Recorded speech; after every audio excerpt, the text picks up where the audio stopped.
Hey, what's up, everybody? This is Albert from IT Visionaries. I just had the best conversation with Jack Lee. He is the CEO of Datassential, and if you're curious what he does, he gathers data for the food industry to figure out what to invest in next. It's a super fascinating conversation. He talks about how you can use food data, specifically menu data, to figure out what trends are going to emerge. He talks about like the pop of sriracha, how Korean barbecue is spread.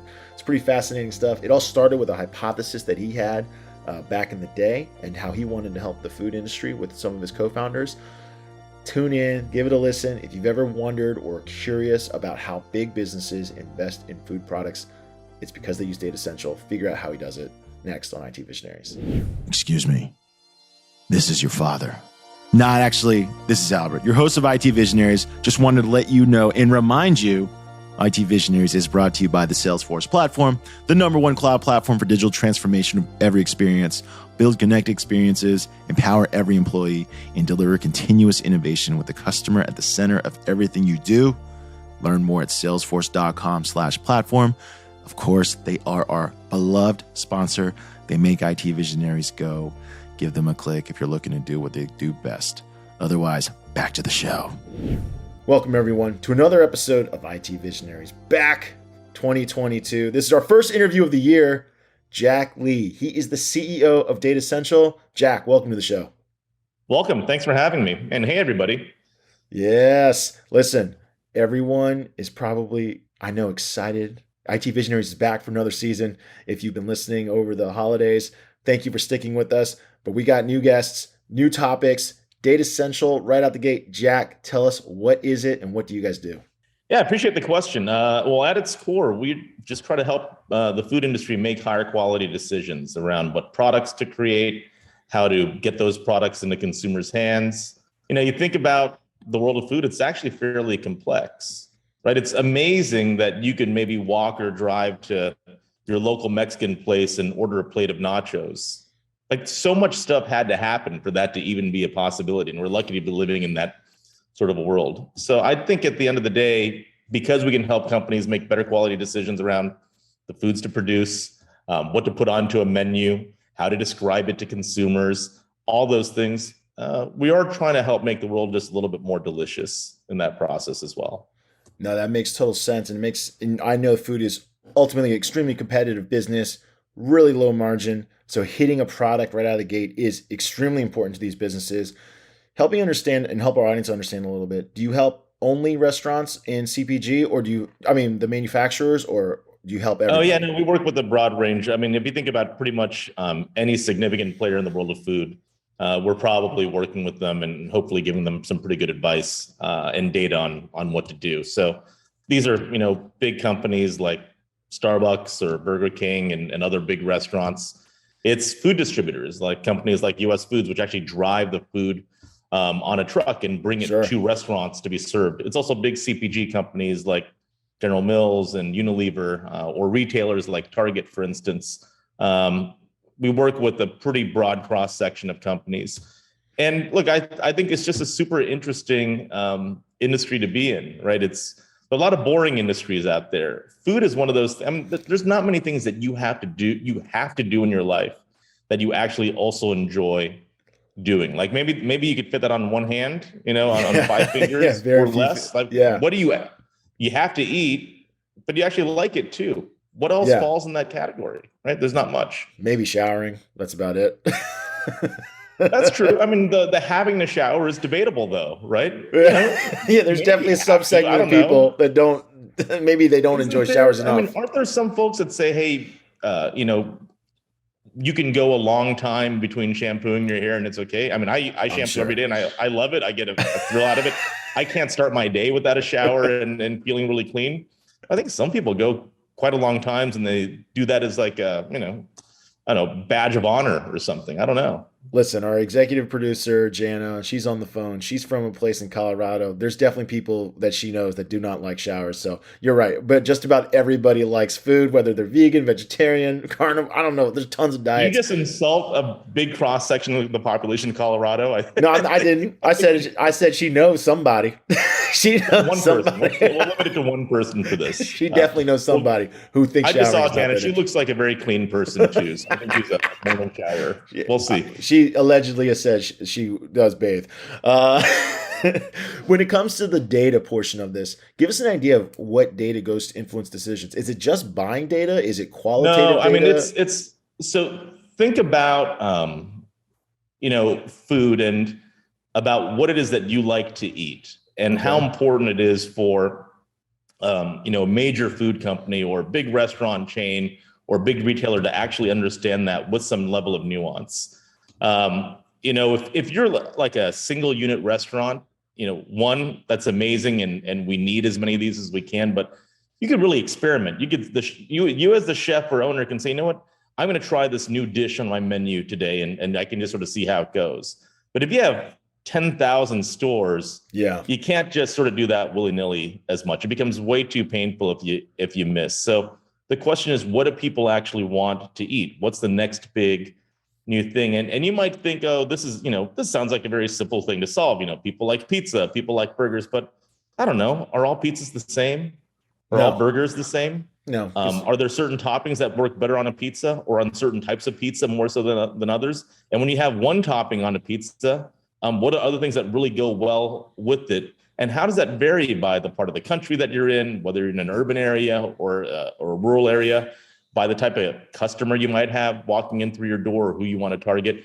All of these things are factors. And we thought that we could take a more data-driven approach to add some science to the art of culinary creation. And I wanted to start by saying, like making food really is an art. I mean, we have amazing artists that are chefs that are doing it, and this extends across all things. I think a lot of people would be surprised to find that there are some really amazing chefs at even all these large chain restaurants that you don't normally think of as an everyday person. Like, oh, there's this awesome chef at the top of that restaurant. There is, right? They help put together that menu, but there's so many things they have to consider when they put together their plan for the next year or 2 years. But they are what drives all of this innovation. We wanted to bring some science to that and help them do a more efficient job of it. So I remember early on, we were sort of surprised that, well, let me ask you this. Let's say you're a big food company, 20 years ago or something.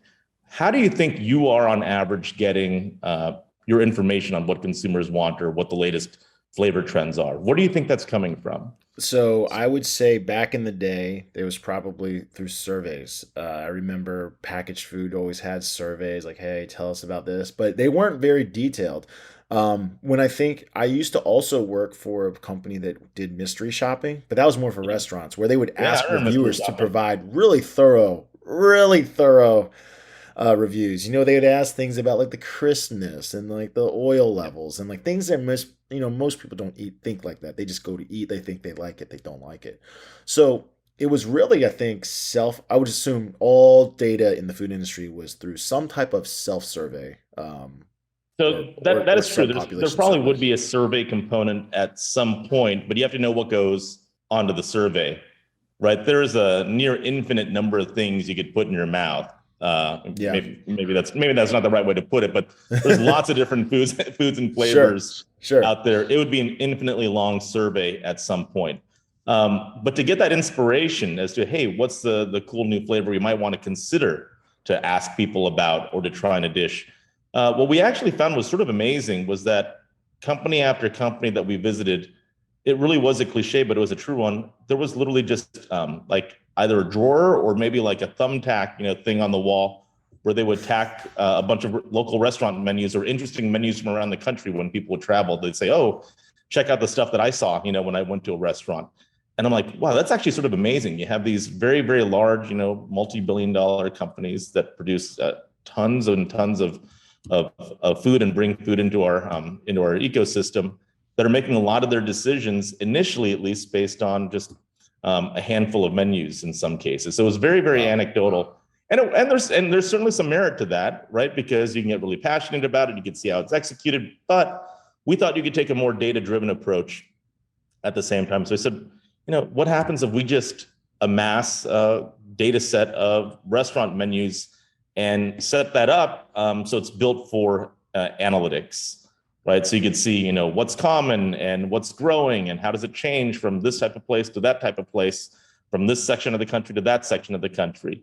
And then over the years, we've added more data sets to that to really help companies understand what do people actually want, what's growing in popularity, what should the next really big thing be. All right, so this is super fascinating. So you mentioned from the very beginning you had this hypothesis. So step one is you had to pull all the menus together. When did you begin this process? Well, we'd actually started putting together a set of menus prior to that. And the original idea was maybe we could put some menus online for consumers to just see what's happening at a local restaurant. But we came to realize that there's some real value to the data, as it relates to sort of insights and intelligence, as opposed to just, hey, let people browse a local menu. And it meant that the way we had to store menu information and make it accessible would be, you had to sort of fine tune it for that specific application of analytics. And it was interesting, right? It was just inherently fascinating, even as, someone that didn't start off in the restaurant business or something, just looking at the data was like, oh, this is really cool. 92% of restaurants have chicken on the menu, but pork is only on X%. Or if you look over a couple of periods of time, you start seeing some strange flavors that most people have never heard of are trending upwards. And the question then became, well, is that trend something that will continue or not? And over a long enough period of time, can you actually tease out insights that will project into the future? And that's what we've been focused on for quite some time now, is tracking data with a fine-tooth comb. And it's been really good for predicting what the next big thing is. So not just backwards looking, but what are the flavors of the future and what are the big trends of the future as a result of that. So you're making correlations on the presence, the presence of the item is popularity, the removal of an item is decreasing popularity, which also, of course, has to mean decreasing sales. Giving you an idea of, when you started this process, I guess, how long did it take for you to notice a trend? Because you mentioned chains, like a big chain restaurant, their menu change. I mean, I don't know, like, I feel like they change maybe quarterly. I don't know. I feel like quarterly there's a new promotion. Usually 2 or 4 times a year, but they also have like limited time offers, all the time. So every month they might have a new, special menu item and like for 4 or 6 weeks. Yeah. And like a local gastro pub run by a chef is going to possibly change, they might change every day. They might have a menu of the day. And so you were even capturing the daily changes, because you might be able to see like they might change daily, but this guy constantly keeps this product type on. Yeah. So one of the things that was important to us early on was to understand the numbers side of things, right? It wasn't just like, hey, we're trying to replace a drawer full of menus, so let's have, slightly more menus. It was, can we understand enough about how often trends change that we can calibrate the way that we set up our database and how we update it? And we found that when we get to a certain size of core menus, we could then take an annual view. And from that annual view, we would understand trends over time and have predictability into the future. Now, I will say not all menus are created equal, right? So if you're trying to predict what the next big thing is, you want to consider that a fine dining, chef-driven menu is different than like the neighborhood diner that's had the same menu for the last 50 years, right? Maybe the price changes, but it's still steak and eggs or whatever. So one of the things that we observed early on is that not only is food itself sort of like an artistic pursuit, I mean, it really is culinary art, and we should appreciate food as artistry. I'm personally terrible at it. I can't cook at all and have an incredible appreciation for those that can do great things with food. But the understanding and analysis and identification of food trends is also a mix of both science and art.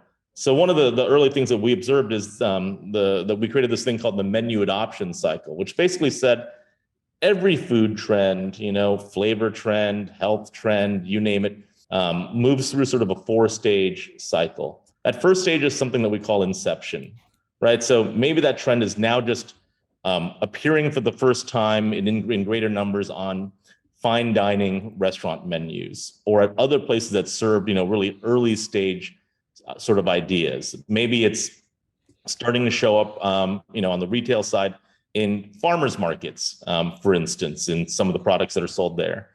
Most of those early stage trends will actually die. They won't make it to the next stage. About 30% of them will continue on.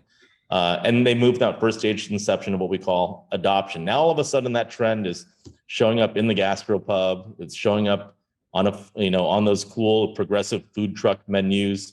It's maybe showing up in some of those newer fast casual sort of concepts that are doing some fun things with food, showing up in specialty grocery stores as well. And once a trend makes it there, there's a pretty good chance it's going to keep moving on. And then it moves into that proliferation stage, which is where chains really sort of jump on it. Yeah. And finally, it moves into something that we call ubiquity, where it's everywhere. It's on the hospital cafeteria menu at that point. But you can really track things across their life stages, through that thing that we call the menu adoption cycle. And that's been a really helpful tool for the industry. No, that's super fascinating because you kind of hinted at this before, and I want to talk a little bit about it. Because when it comes to the bigger companies, the bigger players, bigger restaurants, obviously any investment they make in the food, they have to source the product, they have to bring it to market. And of course, there's been famous cases of restaurants missing the mark. It doesn't succeed. The McDonald's Mighty Wing was one. Crystal Pepsi is another. There's a lot of different food products that people bring to market that just don't work out. So when they make a mistake, it is a serious financial problem, like you alluded to. You also allude, because there's two things, right? So you can recognize a trend.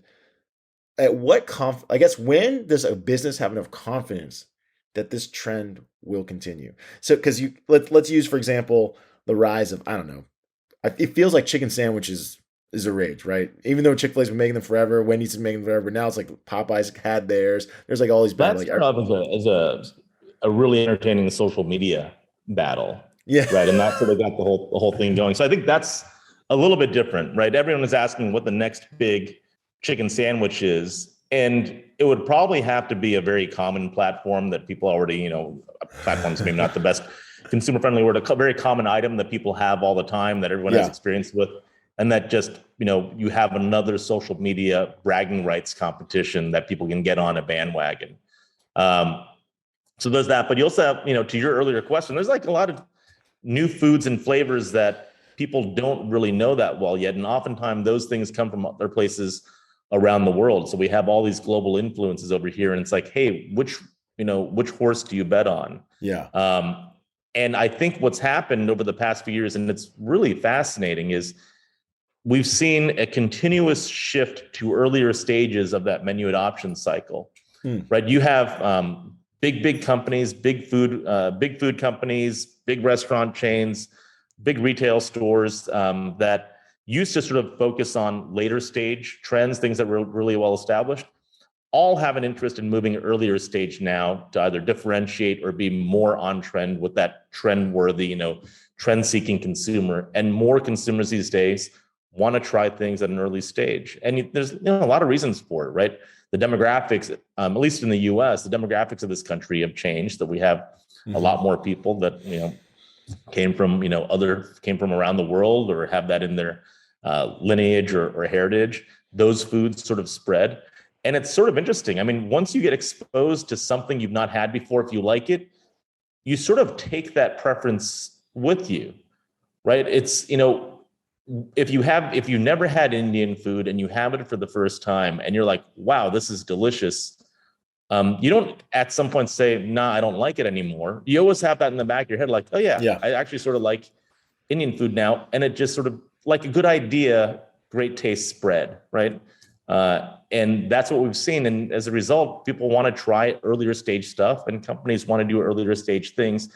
And the other thing that's been super fascinating is people are physically moving in the US as well. They're moving from big tier 1 cities and downtown urban areas, and they're radiating outward in those cities to the perimeter or the suburbs, or maybe even rural areas that are nearby. Or oftentimes they're moving to entirely different cities. They're moving away from LA, New York, Chicago into sort of more tier 2 type of places like Raleigh, for instance, where you are. I just moved from Nashville. I'm now in South Florida, to places like those, and bringing their food tastes with them. And it's significant because traditionally, new food flavors, trends would start in those big cities and then move to the other part of the country. And now people in those big cities are physically moving themselves and taking their taste to more parts of the country. And I think more big food companies are willing to make bets on earlier stage stuff now as a result. And it's the right move. So they don't need as much historical data to say like this is trending in the right direction. We're going to take a bet on this now. Well, you need the historical data to understand if the trend is just a blip or if it's actually sort of breaking out of some historic range. Got it. Right. So the historic data is super, super important in this, but the willingness to try earlier stage stuff is certainly there. What would be an example of this? Is like barbecue an example of this? I feel like barbecue quickly emerged from all these different. I started seeing it on Netflix and things like that. There's barbecue shows. I didn't know if you had any examples of maybe a food that was more regionalized that quickly spread and other brands picked up on. I want to guess sriracha was one because I felt like sriracha went from sriracha to that. I mean, sriracha was sort of like a cultural moment as well. Yeah, people wearing sriracha T-shirts and and whatnot. But for sure, you could actually see sriracha starting to pick up, on places like restaurants on their menu. And it was really, really apparent in the 2000s that this would grow into a major trend. So even though it wasn't that common at the beginning, you could start seeing signs of an early breakout. And as a result, it spread sort of like wildfire. We were able to identify kale back in the early 2000s, right? It was on maybe 0.5% of menus at the time, like really, really uncommon. But you started seeing this really strange movement. You're like, wow, a lot of, fine dining places are adding kale to their menu. It's moving beyond a little bit of fine dining. This looks like it's going to be one of the big ingredients over the next 10 years. And it just exploded. So you could look at the data, and this is why you need that historic piece to understand what's breaking out of a range and what's likely to make it into the next stage of its cycle.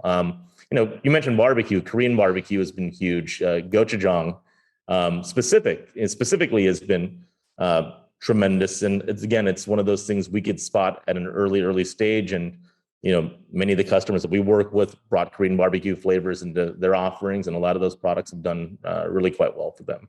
So I don't know if we would ever dare say we can predict every trend with, ultimate accuracy, because there's so many things that could happen in this world. But we certainly do a good job of improving the batting average of the customers that work with us. So what other data points has now Datassential grown into? You mentioned it got its start cataloging and tracking menus and presence in menus, but it sounds like you got demographic data now, we have physical locations, census demographic data. We maintain a census of eating places as well. So every place, it's every restaurant, hotel, hospital, school, grocery store, every place that serves food in the country, we maintain deep profiles on, and you can actually learn quite a bit from those analytics. Like, hey, what's the prevalence of certain types of restaurants in certain types of communities, and what did that say about the local community?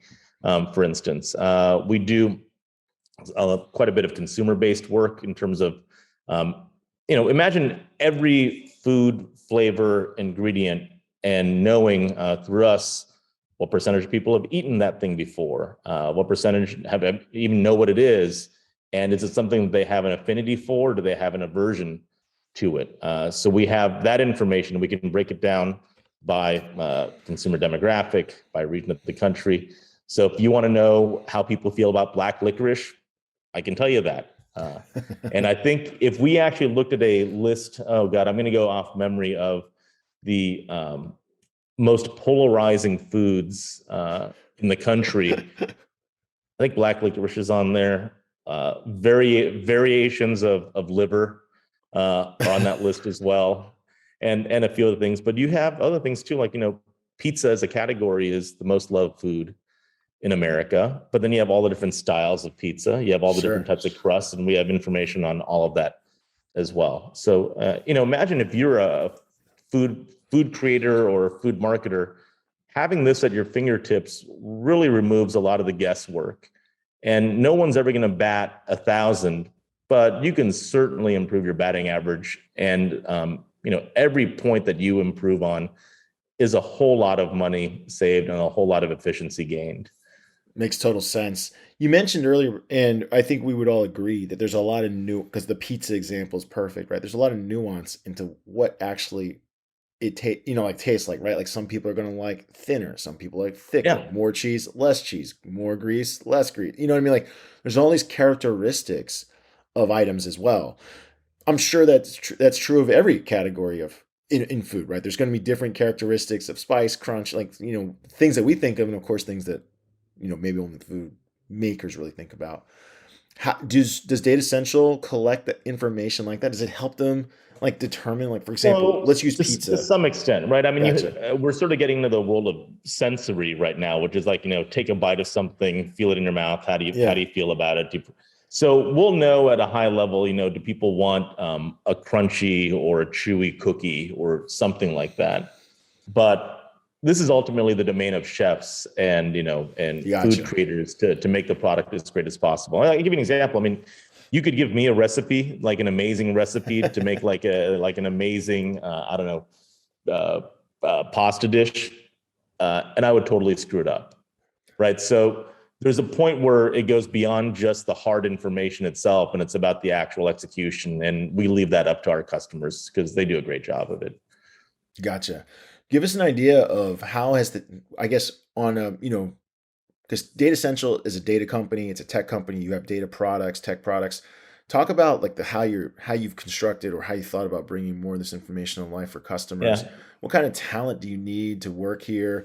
Give us an idea of how you guys envision your own products to serve your customers. I think we've always had this sort of philosophy that we want to make products that we enjoy using ourselves. And it's probably a little bit cliche, but we've really, really put a lot of, muscle into making our products extraordinarily easy to use. We were in an industry where typically at, a food company, you might have a couple of people that were in charge of information or insights or consumer knowledge or something like that, that would actually, work with a piece of software or database. And we thought that we could do better than that. We wanted to empower those folks, but we also wanted to make something so easy to use that they could just sort of give access to it to tens or hundreds of people at those companies, and anyone can just go in and quickly find whatever piece of information they needed without much training or any training at all. So the challenge for us is, as we keep adding more data sets, how do you do that in a way that the core user experience is still unbelievably easy, and you never have to worry about doing some complex training or user manual or anything like that. And this is a continuous challenge for us, right?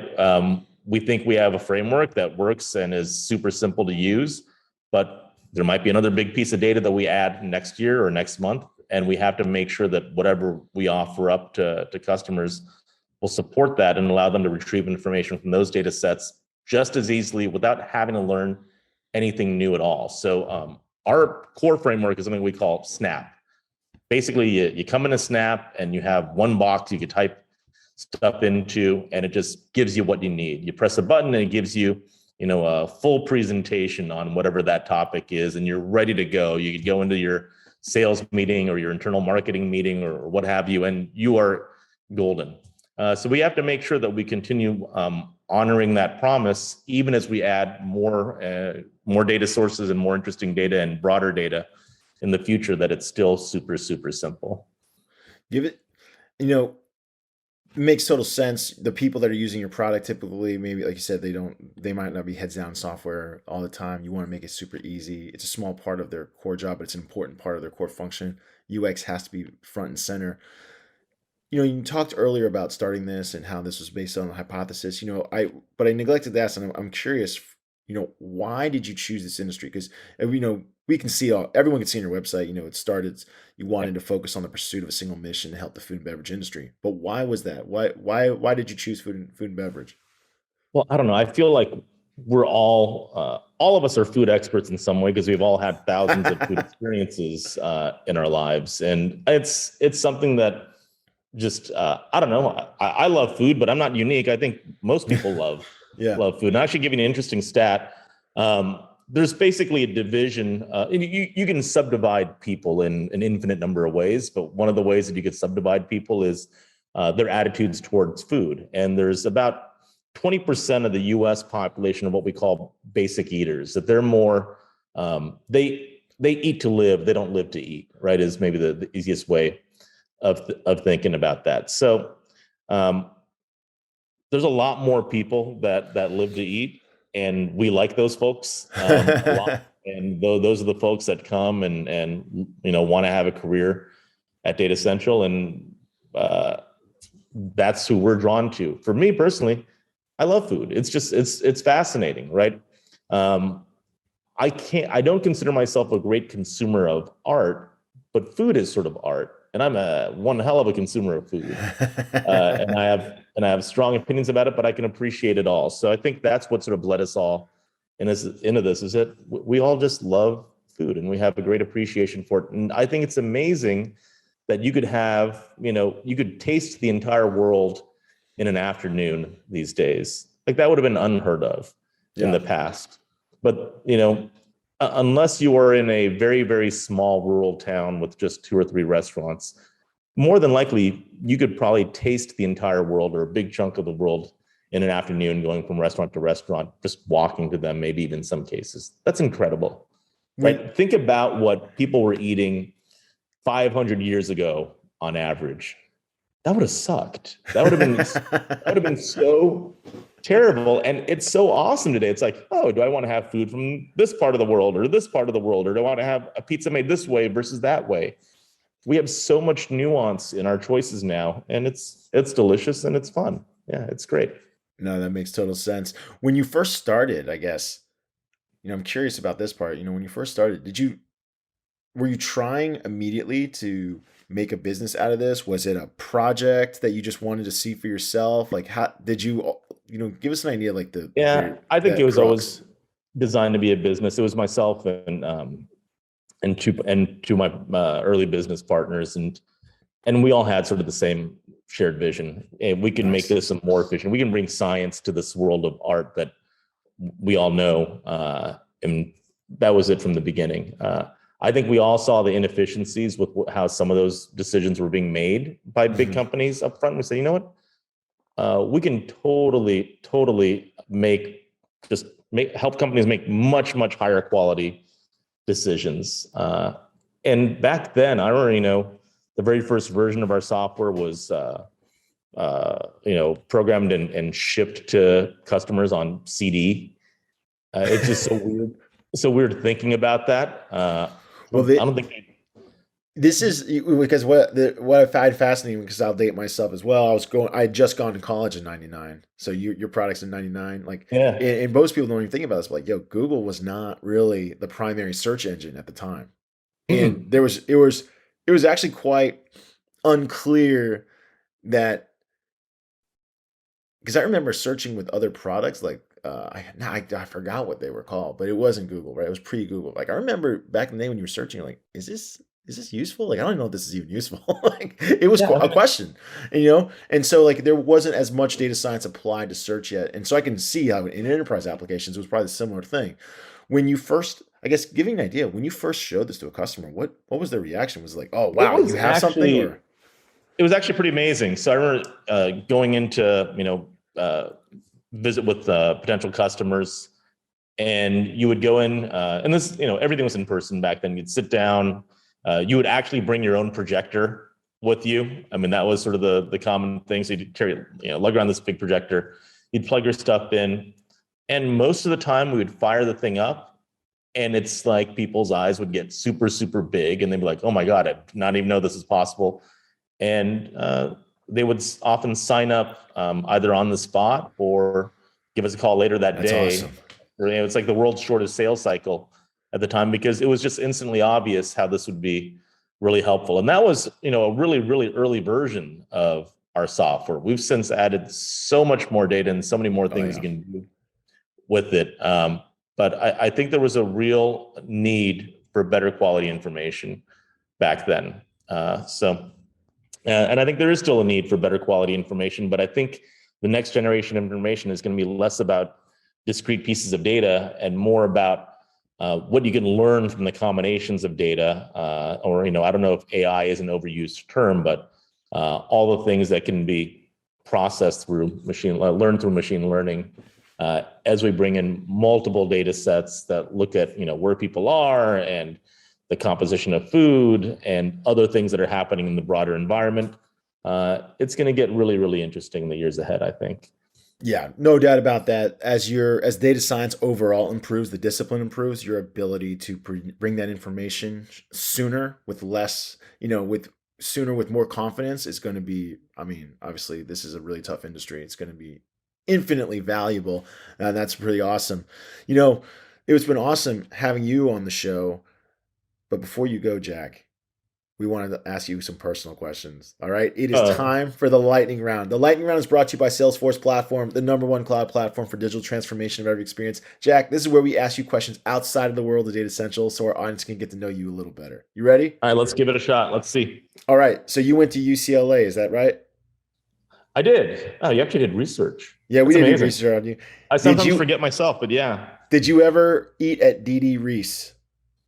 I did, and there was always a line over there because they had 25-cent cookies at the time. I don't know if they're still 25 cents. They used to be a quarter, though. Why is it still so? It's still very inexpensive. I went to DD Reese. I immediately thought it was a mob front. How does DD Reese make money? I still believe their ice cream sandwiches are like I think their cookies are just $1.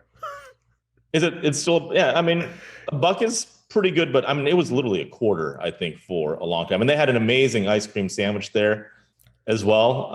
I think it's just the go for volume and you'll be good and be super, super efficient about it. Because I think, but they're in Westwood, Hollywood. Like this is like the most prime time real estate. They probably have to do how many turns Westwood they have to do was just a also couple. pretty different back then when I remember, because that was like the place where people would go to see movies. This is before you had all the multiplexes and stuff, and you had those big standalone theaters, and it wasn't just college students, in Westwood. It was people coming to see like the latest movie that opened up. But that DD Reese place, huge line, and then when you get to the front of the line, you very quickly pay and get your cookie and you go. So I think like the turnover rate was like super, super high, which probably helped. There's a great, I had the same thought, like, oh, maybe there's like something weird going on, or this is a front for something. I used to feel the same way about, there's a yogurt shop in LA just down the street from there, called the Big Chill, which has amazing frozen yogurt, but there's always a line out the door. I'm like, why are people waiting in line for this frozen yogurt shop? And we'll wait like 20, 30 minutes, 40 minutes or longer. And there's another froyo place right across the street, and it's dead empty. It was rather amazing. And I think I saw that little froyo place did like a couple $1 million a year in business for a tiny, tiny little store. But it shows you when you take quality and you bring it to like another level, so it's not just high quality, but it's exceptional and unique, people will pay for it and they'll wait for it. Yeah, that is undoubtedly true. I think every town has a business like that where there's some competitors try to come in and take it and just for whatever reason can't get it done. For yourself, you build up a lot of loyalty, right? In the meantime, a ton of loyalty.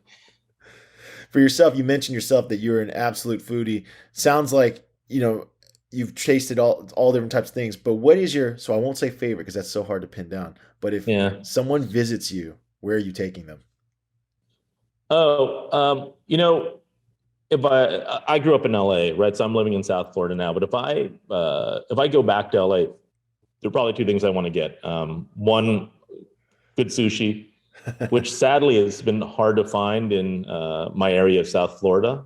So no offense to all the local Japanese. And I'll give you a pet peeve. Like most of the Japanese places here, or the places that serve sushi, are also Thai restaurants, which I think is just fundamentally wrong. I've seen that combo a lot. I don't know why. Yeah. Because I think some people think that, Asian food is all sort of like, falls into the same domain, but it's pretty different, right? So great sushi in LA, or I could always go for a really good Japanese curry. It's hard to find as well, but it's fantastic. What brought you to Florida? Water. Just want to be close to water, and I want to be close to water that you could actually go into, right? It's after being in LA for 30 years, I'd probably been to the beach maybe just a handful of times. Over here, you have warm water year round, which is really quite nice. Yeah, no doubt about that.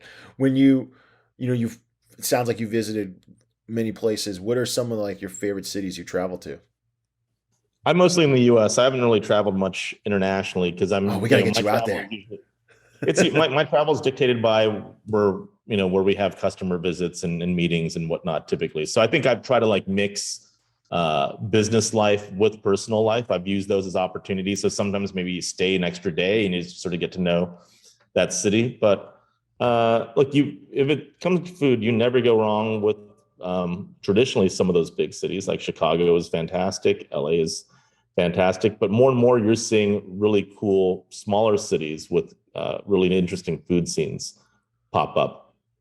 But our main office is in Chicago, and even though we haven't really been full time in office, like all other companies, haven't been full time in office the last couple of years.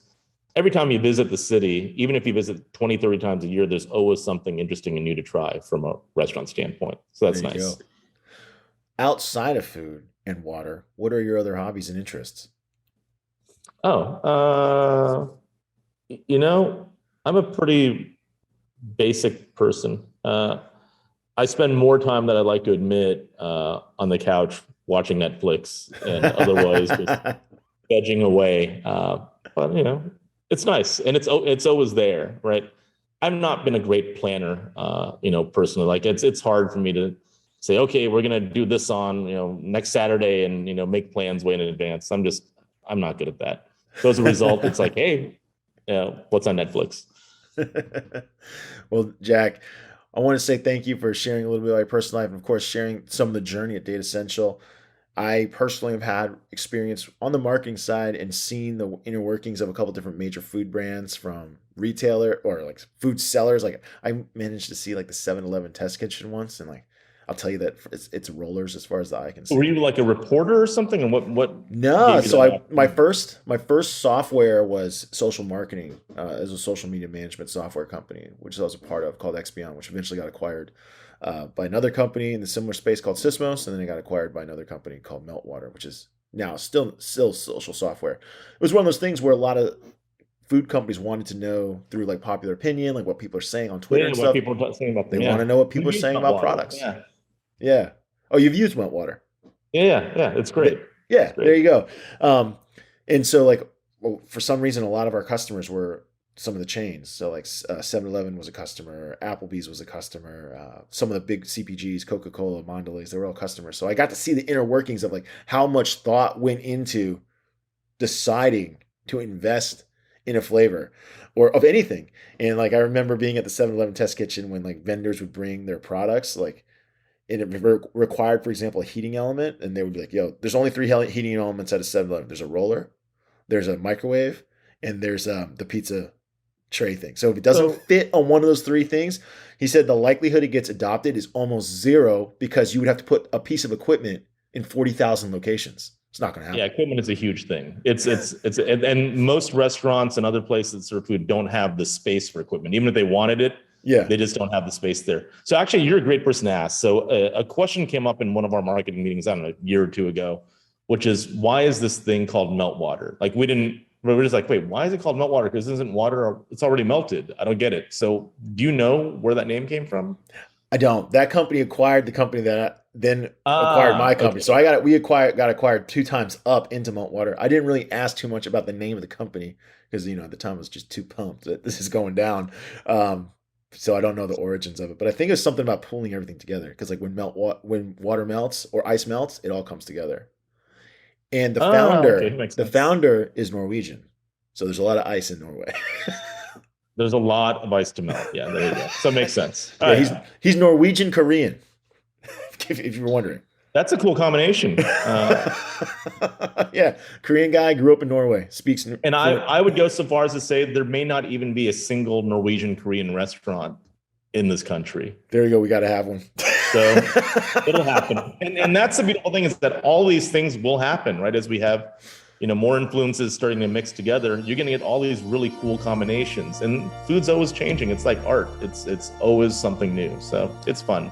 Well, listen, I need more investment for people making healthy foods because I also am a big eater and it's a problem. So I need someone to figure out how to make vegetables taste as good as everything else without the fat. It's a massive challenge. Very few people can do it. You have a lot of companies working on that, and I think we're going to start seeing some really interesting stuff. So the future's bright. There we go. Jack, the CEO from Datassential, thanks for joining us today on IT Visionaries. Thanks, Albert. Thanks, everyone.